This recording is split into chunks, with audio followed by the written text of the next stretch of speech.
오늘 윤석열 대통령 당선인의 일정과 관련해서 짤막하게 말씀을 드리고요. 그리고 질의응답 시간을 가지도록 하겠습니다. 윤석열 당선인은 오늘 여러 업무 보고와 면담을 갖습니다. 5월 10일에 시작되는 대통령으로서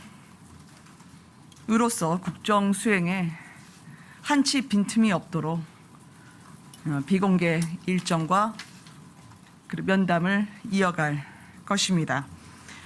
오후에는 이 베트남 응우엔 수원 푹 국가주석과 전화 통화를 할 예정입니다. 마스크를 벗지 않아도 발음은 전달되리라 기대합니다. 응우엔 수원 푹. 베트남은 우리나라와 함께 이 코로나 그리고 글로벌 공급망 교란에도 신뢰관계를 지속해온 우방입니다. 올해 수교 30주년인데요. 양국 관계가 포괄적, 전략적 동반자 관계로 격상돼 있는 상태입니다. 한 아세안 동반자 관계에서도 베트남의 위치는 중요합니다. 아세안 대화 조정국의 역할도 하고 있기 때문입니다. 오늘 다양한 교역과 투자뿐만 아니라 상호 협력 관계를 더 심화 발전시키는 안을 제가 서면 브리핑으로 전달해 드리도록 하겠습니다. 외교 행보뿐 아니라 윤석열 당선인의 지역 민생 현장을 돌아보는 일정도 준비를 하고 있습니다. 이 선거 기간에 국민께 드렸던 약속을 잘 실천하고 국정과제에 반영하겠다는 의지를 표명하기 위함입니다. 늘 일관됐죠. 윤석열 당선인은 국민이 어느 지역에 사느냐에 따라서 불이익을 받는 일은 없도록 하겠다. 그래서 지역 발전의 의지를 국정과제에 빠짐없이 담겠다 하는 원칙을 견지해 왔었습니다. 지역균형발전위 인선도 윤곽을 갖추고 있고요. 그리고 오늘 오후에는 아마 인수위에서 발표를 했겠습니다만 박주선 취임식 준비위원장의 설명도 기자분들께 나올 것으로 알고 있습니다. 이게 국민께 더 가까이 가기 위한 행보로 저희가 부족하지만 그리고 비를 피할 수 있고 추위를 막을 수 있을 정도의 조그마한 장소이긴 하지만 인수위의 1층에 마련된 일명 프레스 다방은 그래도 기자님들께서 세상을 여는 창으로 다양한 의견을 전달해 주시고 그런 국민분들의 목소리를 저희가 국정에 반영하고자 하는 당선인의 노력의 일환으로 보아주시면 감사하겠습니다. 그렇게 저는 국민 목소리를 수렴하고 일하는 정부, 일 잘하는 유능한 정부여야지 국민 통합도, 화합도 이룰 수 있다고 생각합니다. 당선인의 이야기를 그동안 좀 많이 들으셨죠. 같은 이야기입니다. 네, 이제는 질문을 받도록 하겠습니다.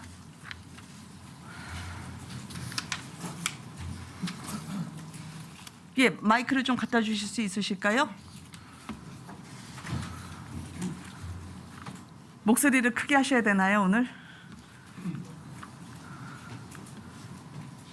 예, 저거 떼서 갖다 주시면 될 것 같습니다.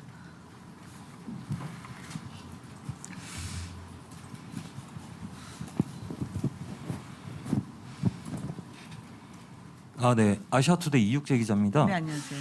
저기 좀 있으면 저희 하는 총재 퇴임이 이제 다가오는데 네네. 당선인 측에서는 그러면 아예 후임 인사에 대한 의견 개진이 아예 없는 건지 궁금하고 없다면 그 이유도 좀 듣고 싶습니다. 그리고 저기 다음 달에 한미 연합훈련이 좀 예정이 돼 있는데 네. 저기 미국 측에서는 한국 정부의 어떤 입장을 좀 한국 정부와 입장을 좀 조율하고 싶다는데 당선인 측에서는 어떤 의견 개진이 있는 건지 그게 청와대를 통해서 하는 건지 좀 궁금합니다. 네. 한은 총재 인선과 관련해서 보도가 여러 나왔었죠. 이거를 청와대 문재인 대통령과 윤석열 당선인과의 그런 만남에 앞선 전제 조건처럼 거론됐던 보도도 봤습니다만 인선과 관련한 윤석열 당선인의 입장은 그때나 지금이나 마찬가지입니다. 저희는 한은 총재의 경우 또 다른 부분까지 포함해서 말씀드릴 계기가 있을 텐데 윤석열 당선인이 특정 인사를 추천한 적이 없습니다. 그리고 그 청와대 회동과 연계되는 그런 인사와 관련한 사항은 저에게 아직 말씀드릴 만한 단계에 이르지 않고 있습니다. 한미연합훈련과 같은 경우에는 현재 국군 최고 통수권자는 문재인 대통령입니다. 그래서 미국과 현재 청와대 그리고 국방부와의 논의 과정을 통해서 결정될 것으로 알고 있습니다. 예, 기자님. 안녕하세요. 아시아경제 금보령입니다. 저 이거 한번 흔들어 볼까요? 네. 아시아경제 금보령입니다. 그 방금 말씀하신 것 중에 이제 뭐 지역 이런 것도 말씀하셨는데 네. 민생 횡보 말씀하셨잖아요. 네네네. 근데 그게 이제 다른 지역 서울 경기 외에 다른 지역으로도 가신다는 것을 의미하는 것인지 네, 그렇습니다. 간다면 이름은 언제부터 이번 주부터 당장 가신다는 것인지 궁금합니다. 일정은 조율해야 됩니다. 예, 그렇지만 머지않은 시점에 가려고 검토 중인 것으로 알고 있습니다. 네. 네, 동아일보 이번 주 내는 좀 급하지 않을까 싶은데요. 네. 네, 워낙 일정이 많아가지고요. 네, 네, 동아일보 조아라입니다. 네, 조 기자님. 다른 지역으로 가신다는 게 호남 지역이라든지 통합의 메시지를 줄 수 있는 지역으로 가신다는 의미인지 좀 자세히 설명 좀 부탁드립니다. 사실 우리가 국정 운영을 준비하는 데 있어서 지금까지 이제 인수위원회 어제 간사위원분들과의 첫 본격적인 회의가 있었고요. 그동안은 인선과 그리고 인수위 출범을 위해서 아무래도 주로 통이동에서 직무를 보다 보니까 여러 지역에서 당선인께서 했던 그런 선거 과정의 기억을 회상하면서 또 앞으로의 국정의 지역 균형 발전이 어떻게 이루어질지 궁금해하시고 물어오시는 분들이 많았습니다. 따라서 지역은 원칙은 정해졌지만 어떤 지역으로 할지는 저희가 결정되는 대로 말씀드리도록 하겠습니다. 예.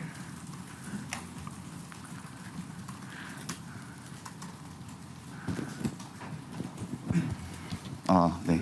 오마이뉴스 박형광입니다. 네, 안녕하세요, 박 기자님.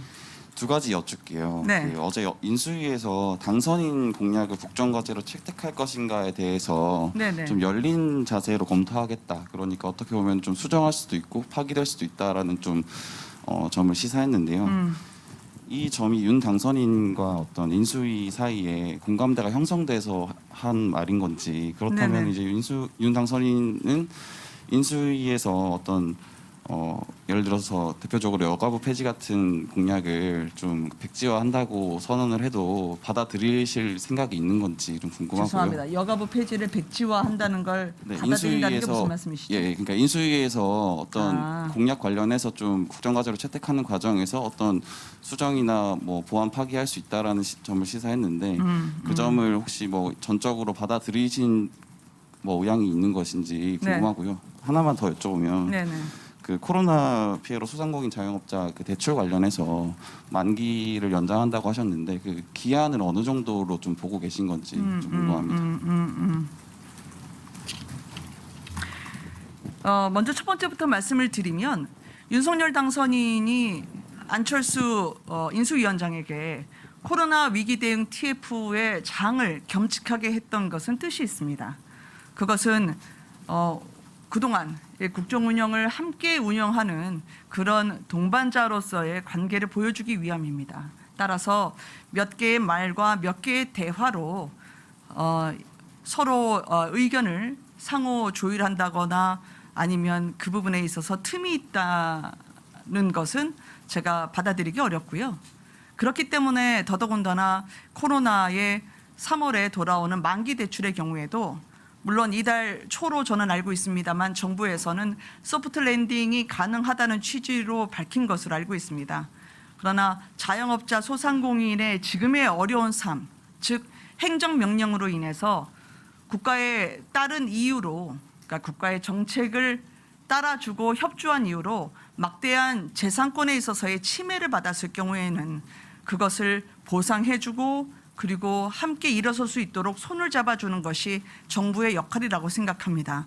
그래서 만기 대출 같은 경우에도 적절히 대출을 받으라 하면서 소프트 랜딩을 하는 건 주민 삶에 있어서 어려운 분들의 삶에 있어서의 소프트 랜딩은 과연 가능할까? 저는 개인적으로 의문이 있습니다. 그래서 아마 그 연장 쪽으로 저희는 생각을 하고 있고 그렇게 정부가 협조해 줬으면 하는 바람이고요. 기간은 안철수 위원장께 이제 조금 더 구체화되는 대로 물어봐 주시면 감사하겠습니다. 예, 또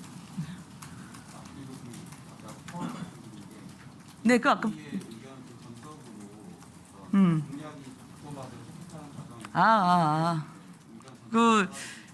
그럼요. 인수위는 근데 지금 막 시작을 했기 때문에 인수위에서의 논의는 진전이 되는 대로 그 성안이 될 것이고요. 어떤 의견이든지 당선인에게 보고되고 함께 협의하는 과정을 거칠 것입니다. 예. 네, SBS 김영래입니다. 네, 어제 경래 기자님. 청와대 5월 10일부터 청와대 개방 관련해서 이제 관저 개방은 사실이 아니다 이렇게 좀 명확하게 선을 그으셨는데 그럼 이 청와대 개방 관련해서 좀 어떤 계획이 있으시고 범위는 어느 정도인지 다시 한번 좀 설명 부탁드리겠습니다. 제가 어제 저희는 무서운 세입자가 아닙니다라고 말씀을 드렸는데 그 무서운 집주인이 아닌가요? 라고 반문하시는 기자님도 계시더라고요. 집주인은 늘 국민이죠. 저희는 국민으로부터 권력을 위임받은 자기 때문에 늘 국민이라는 집 속에 살고 있는 세입자일 뿐입니다. 따라서 뭐 관저를 어제 뭐 잠금 장치라는 말이 나와서 그렇게 할 수도 없고요. 그렇게 하지도 않고 사실 배려와 존중이라고 하는 건 5월 10일은 전임 정권이 임기를 마무리하는 날이지 우리가 그동안 저희가 고수해왔던 배려와 존중이라는 정치가 마감되는 날이 아닙니다. 그래서 그런 측면에서 말씀을 드렸기 때문에 뭐 관저를 열고 닫고 혹은 비소동을 열고 닫고의 그런 문제는 앞으로 그 시기가 이제 익숙해지고 진전이 되면서 그 논의를 말씀드리도록 하겠습니다. 예. 안녕하세요. 저 쿠키뉴스 최기찬 기자입니다. 안녕하세요. 네. 그 어제 안철수 위원장님이 그 소상공인 그 지원 대책과 관련해서 피해 규모를 먼저 계산을 한 다음에 지원을 해야 된다고 말씀을 하셨는데 지금까지 그 소상공인 대책들을 보면 그렇게 진행을 하면 시간이 너무 오래 걸리거든요. 그래서 그 부분에 대한 생각들이나 좀 정리들이 좀 필요할 것 같은데 당선인 쪽 생각은 좀 어떤지 좀 여쭤보고 싶어요. 이 코로나에 대한 그 저희의 역점은 어쩌면 그 규제 완화나 가장 즉시적으로 시행하기 위한 대책으로 코로나가 아주 심도 있게 논의되는 건 맞는데요. 전적으로 안철수 위원장께 저희가 일임을 했기 때문에 당선인 그 대변인의 이름으로 오늘 더 구체적으로 말씀드리는 건 신용현 대변인께 좀 제가 일임을 해야 되지 않을까 싶습니다. 네. 왜냐하면 더 많은 이야기를 더 구체적으로 말씀드리기 위함입니다. 예, 수아 기자님한테 마이크가 가나요? 네. 네, MBC 신수아입니다. 저희 통이동 집무실 관련해서 하나 네. 더 여쭤보고 싶은데 네. 취임을 하고 통이동 집무실을 사용할 경우에 네. 그 기간 동안에 청와대 안에 있는 지하 벙커는 그대로 사용하게 되는 것인지 궁금하고요. 네네. 그리고 어제 여쭤봤던 내용이긴 한데 통이동 집무실에서 당선인이 근무할 경우에도 리모델링 안 하겠다고 하셨는데 이게 방탄유리 설치라거나 경호 위한 별도 설비는 고려 안 하시는 게 맞는 건지 궁금합니다. 국정 운영을 함에 있어서 그 윤석열 당선인은 늘 시선을 국민에 맞추고 있습니다. 어제도 제가 그 간사단 회의 서면 브리핑을 통해서 말씀을 드렸지만 즉석에서 제게 주어진 접견실 소파가 너무 크니 이건 털어서, 그러니까 회의 공간을 나눠서 협소한 자리에서 고생하시는 인수위원님들이 각 부처 업무 보고를 받는 회의실로 사용하는 게 일을 위해서 맞다고 생각합니다 라고 이야기를 했거든요. 통이동에서 저희가 근무를 하게 될 경우에, 즉 집무실을 통이동으로 두게 될 경우에 대통령, 국가 수반의 경호와 그리고 보안에 대해서는 그 또한 저희가 확고하게 이제 마련하고 들어가야겠죠. 그러나 어제 말씀 저한테 주셨던 게 리모델링이라는 게 마치 방을 넓히고 또는 뭐 조금 더 내관을 우리가 필요한 수요 이상으로 하는 부분에 대한 그런 리모델링이라면 고려하고 있지 않다 말씀드리는 거고요. 방탄유리나 이런 대통령을 경호하기 위한 그런 부분은 제가 물어보도록 하겠습니다만 그 정도는 한번 검토해 볼 대상이 아닐까라는 생각을 합니다. 그러나 제가 정확하게 들은 정보는 아직은 없습니다. 네. 청와대 내 지하 벙커. 아, 지하 벙커요. 역대 정부에서 이렇게 벙커와 CFI까지 많은 그 정보를 공부하시게 되는 그런 상황은 없었던 것 같아요. 청와대 벙커든 아니면 국방부 벙커든 아니면 합참 아래에 있는 벙커든 마찬가지로 대통령 당선인이 선택할 수 있는 부분입니다. 우리가 이제 만약에 국민의 속으로 들어가기 위해서 용산에 국방부 청사를 갈 때는 국방부 청사 안에 있는 벙커를 이용하게 될 것이라고 말씀을 드려서 한치 안보에 공백이 없을 거라고 말씀드렸죠. 선택지가 어디에 있을지는 저희가 5월 10일까지 이 상황의 진전을 보면서 말씀드리도록 하겠습니다. 네. 네, YTN입니다. 어제 네. 대변인께서 이제 문 대통령과 당선인의 회동 관련해서 실무협의 가능성을 완전히 차단해서는 안 된다, 차단하지 않겠다고 말씀 주셨거든요. 네. 구체적으로 지금 이 실무협의를 좀 먼저 좀 제안하실 계획도 있으실지, 그리고 실질적으로 문재인 대통령과 윤석열 당선인 이 만남은 뭐 가능성이 어느 정도 되고 실제로 진행될 가능성이 어느 정도인지도 말씀 부탁드리겠습니다. 아마 그 권력을 이양하는 과정에서 전임 대통령, 즉 현 대통령과 대통령 당선인의 만남이 없었던 적은 거의 없었던 것으로 알고 있습니다. 그렇지만 윤석열 당선인의 일관된 입장을 전해드리는 게 그 답이 되지 않을까라는 생각을 합니다. 윤석열 당선인은 이게 국민을 위한 결실을 낼 수 있다면 여야를 떠나서 누구든지 만날 수 있다라는 입장을 견지해 왔습니다. 저는 순리대로 해결되기를 바랍니다. 예, 또 질문 있으실까요? 예, 네, CBS 안녕하세요. 황영찬입니다. 기자님. 예, 네. 그 방금 질문과 비슷하긴 한데요. 네. 또 당내 일각에서는 이게 지금 갈등이 좀 계속 격화되고 접점을 못 찾다 보니까 취임 이전에 대통령과 당선인의 회동이 불발되는 거 아니냐 이런 관측도 나오거든요. 혹시 회동이 아예 무산될 가능성 어떻게 보시는지 궁금합니다. 저도 정치를 한 지 뭐 2년도 안 됐는데요. 무엇이 안 될 가능성을 두고 임해 본 적은 거의 없었던 것 같습니다. 모두 비슷한 마음일 겁니다. 네. 네.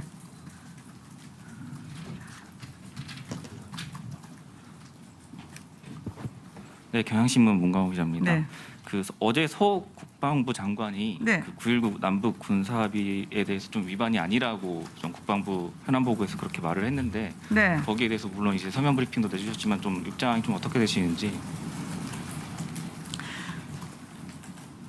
9.19 군사 합의라고 하는 것은 남북 간의 상호 합의 정신에 따라서 그리고 상대가 느낄 때 무력에 의한 위협을 느끼지 않을 정도의 적어도 신뢰관계를 기반으로 작성됐다고 하지만 이것은 어디에서 쐈냐는 문제가 아니라 그것이 우리 국민의 머리 위로 그리고 우리의 영공을 거쳐 날아갔다면 당연히 문제 제기를 해야 될 상황이라고 생각을 합니다. 네. 예, 저 뉴시스 김승민입니다. 네. 그 아까 베트남 그 국가주석하고 통화하시는 취지가 그 수교 30주년 말씀하셨는데요. 올해 중국하고도 수교 30주년인데 중국 주석하고 통화는 예정되신 게 없는지 하고요. 네. 러시아 푸틴 대통령하고 접촉하실 계획은 따로 없는지 두 가지 여쭤봅니다. 보통은 이제 저희가 당선이 된 신분에서 그 여러 국가 정상과 전화 통화를 하는 것은 수교 30주년이나 숫자보다는 양국 간의 그 발전 방향을 모색하는 그리고 또 상대국 정상의 일정과 함께 조율이 되고 있습니다. 중국 시 주석과의 통화 여부는 그동안의 중국은 관례적으로 당선인 신분의 경우에는 전화 통화를 하지 않고 시 주석의 이른바 축전, 지난번에도 한번 저희 중국 대사를 통해서 편지를 전해온 바 있습니다. 그래서 통화는 보통 당선인이 대통령의 신분이 됐을 때 근일에, 그러니까 즉 이른 시일 안에 통화하는 것으로 해왔던 게 중국의 그동안의 관행이었는데요. 그렇지만 그럼에도 불구하고 여러 각도에서 다양한 국가와 함께 저희가 이런 새롭게 펼쳐지는 신뢰에 기반한 외교에 대한 좋은 그 목소리를 듣고 있습니다. 그것은 나중에 결론이 나면 말씀드리고요. 푸틴 대통령도 제가 아직 언급할 단계는 아닌 것 같습니다. 예, 한 분만 받고 정리를 할까요? 네. 하시죠. 네, 안녕하세요. 더팩트 신진환입니다. 네. 아까 그 대변인께서 그 대통령과 그 윤석열 당선인의 그 회동 관련해서 순리대로 진행될 거라고 이렇게 말씀을 하셨는데 네. 그렇다면 그 대통령과 그 당선인의 회동이 성사되는 데 있어서 네. 그 관건은 좀 무엇이라고 좀 생각하시는지 궁금하고요. 네. 네, 두 번째는 그 당선인께서 그 청와대에 들어가지 않겠다라고 하셨는데 만약에 그 용산 집무실이 지연되면 그 당선인께서 이제 취임 이후에 외교 사절은 좀 어떻게 맞이할 것인지 좀 궁금합니다.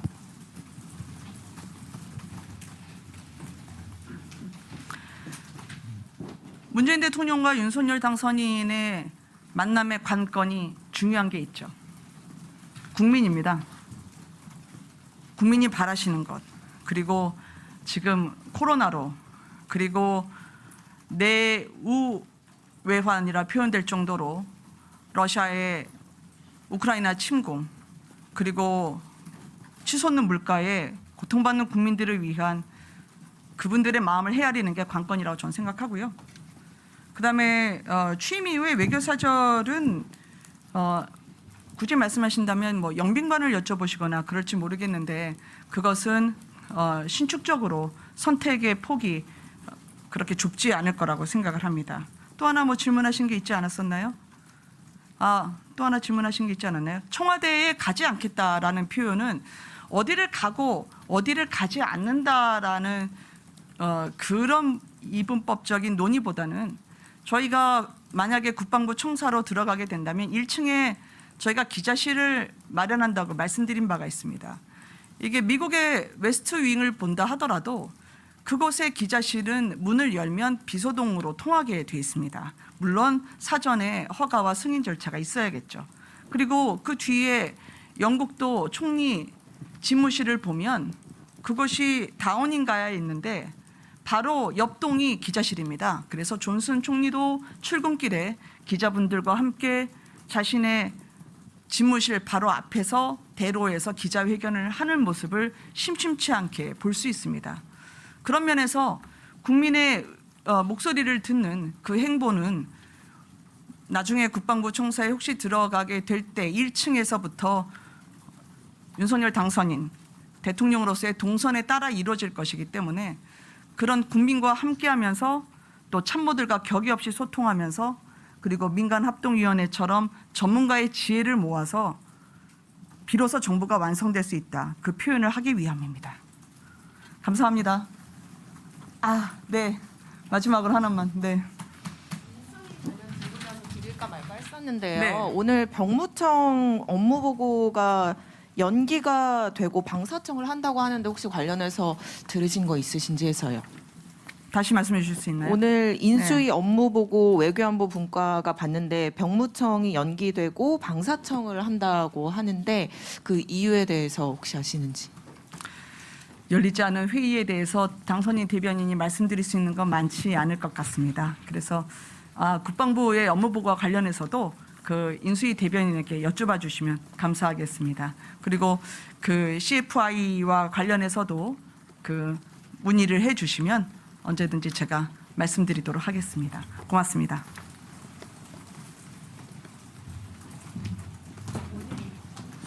네, 감사합니다. 저 오늘 공개될 수 있는 건 베트남 국가주석과의 전화 통화 정도고요. 나머지는 비공개 보고와 면담이 계속 있습니다. 필요한 거 있으면 또 말씀드릴게요. 네. 감사합니다. 네, 네, 통화드립니다.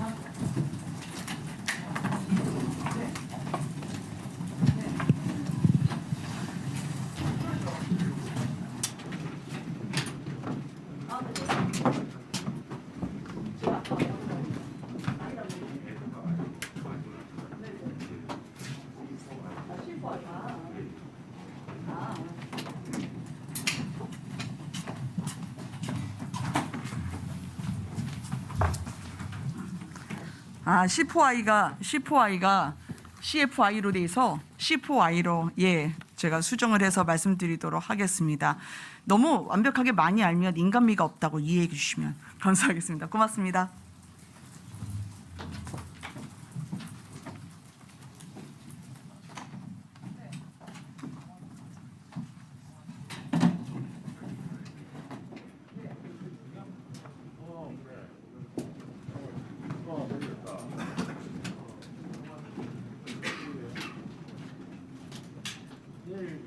내일